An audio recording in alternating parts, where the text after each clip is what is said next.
Kids। Hello बच्चों, आज मैं आप सबको बताऊंगी कि रक्षाबंधन का त्योहार क्यों मनाया जाता है। जैसे कि आप सबको पता ही है कि रक्षाबंधन का त्योहार भाई बहन के रिश्ते का प्रतीक होता है, पर इसकी शुरुआत कहाँ से हुई, आइए जानते हैं। ये महाभारत के समय की बात है। भगवान श्री कृष्ण की श्रुत देवी नाम की एक चाची थी।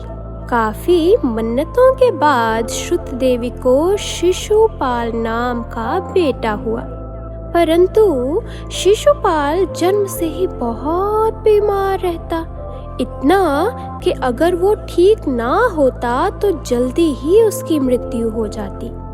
तभी श्रुत देवी को एक महान साधु से पता चला कि शिशुपाल किसी महान शख्सियत के स्पर्श से ठीक होगा, परंतु जिससे ये ठीक होगा वही शख्सियत इसकी मृत्यु का कारण भी बनेगी। श्रुत देवी ये सुनकर घबरा गई कि उसका बेटा ठीक होकर भी एक दिन मृत हो जाएगा, परंतु वह अपने बेटे को स्वस्थ करने के प्रयास करती रही। एक दिन भगवान श्री कृष्ण श्रुत देवी के घर आए और उन्होंने शिशुपाल को अपनी गोद में लिया, जिसके बाद शिशुपाल एकदम स्वस्थ हो गया। बच्चे के ठीक हो जाने की खुशी के साथ ही श्रुत देवी को ये भी डर था कि अब श्री कृष्ण के हाथों ही शिशुपाल का वध होगा। इसलिए वह हाथ जोड़कर कृष्ण जी को विनती करने लगी कि श्री कृष्ण शिशुपाल की सब गलतियां माफ करते रहें। एक माँ की ममता देख कृष्ण जी ने श्रुत देवी से वादा किया कि वह शिशुपाल की 100 गलतियां माफ करते रहेंगे, परंतु उसके बाद वह कोई गलती नहीं बख्शेंगे। काफी समय बीता और शिशुपाल बड़ा होने के बाद एक राज्य का राजा बन गया। शिशुपाल बेहद बहादुर पर क्रूर राजा बना। वह लोगों पर बहुत जुल्म करता और श्री कृष्ण को भी बहुत गलत बोलता, पर ना चाहते हुए भी श्री कृष्ण को उसकी सारी गलतियां माफ करनी पड़ती। परंतु अब शिशुपाल अपनी 100वीं गलती कर चुका था। एक दिन एक भरी सभा में जहाँ श्री कृष्ण भी मौजूद थे, शिशुपाल सबको अपना अहंकार दिखाने लगा।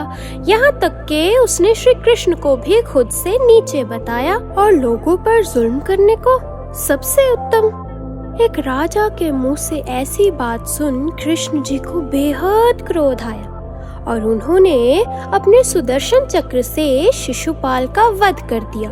पर जैसे ही श्री कृष्ण ने अपना सुदर्शन चक्र छोड़ा तो उनकी उंगली में भी चोट आ गई। यह देखकर सभी उनके जख्म के लिए पट्टी ढूंढने इधर उधर भागने लगे, परंतु पास ही खड़ी द्रौपदी, जिन्हें श्री कृष्ण अपनी बहन मानते थे, उन्होंने अपनी साड़ी का एक कपड़ा फाड़ा और कृष्ण जी के हाथ पर पट्टी बांध दी।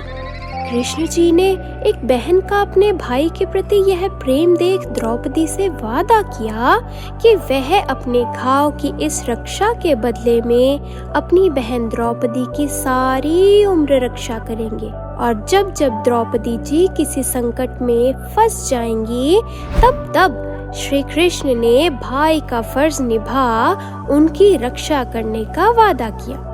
और उस दिन से यह त्योहार भाई बहन के रिश्ते के लिए मनाया जाने लगा।